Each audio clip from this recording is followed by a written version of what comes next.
સરપંચ બોલે? હોવે. આ ગોમજીપુરા બાજુ એક કૂતરું મરી ગયું છે, કોણ આવશે લેવા? શું થયું? કૂતરું મરી ગયું છે, કૂતરું એક્સિડન્ટ મોડીમાં જો કૂતરું મરી ગયું હોય તો જોજે. આ રોડ ઉપર અમાર કૂતરો ખેંચવાનો બેટ તો સરપંચ ને ખેંચવાનો કૂતરો મરી ગયો તમે ખેંચી અને દાટી ગાલો.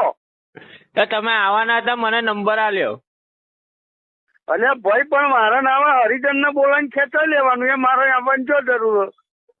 સરપંચ તમને બનાવ્યા તો પૈસા નહીં માટે અમે ઓટો ના લે અમને વોટ આલે મોડીમાં દવા આલે શું કરવા લોહી પીવા? કૂતરો ખેંચવા આલે બેન ટોકો વર્ગે રહ્યા આખો દાડો માથો દહ કૂતરું મરી ગયું, બલાડું મરી ગયું, ભૂંડળો મરી ગયો. તો એ અગર તમારા માટે ખેંચી ને ખાવાનું, હરિજન ના 100 રૂપિયા લઈને ખેંચી ને ખાવા એ પતે. આ છે ને અમારામાં આવે સરપંચ. સરપંચ નામ ના આવે, એ તો રોડ ખાતામાં આવે.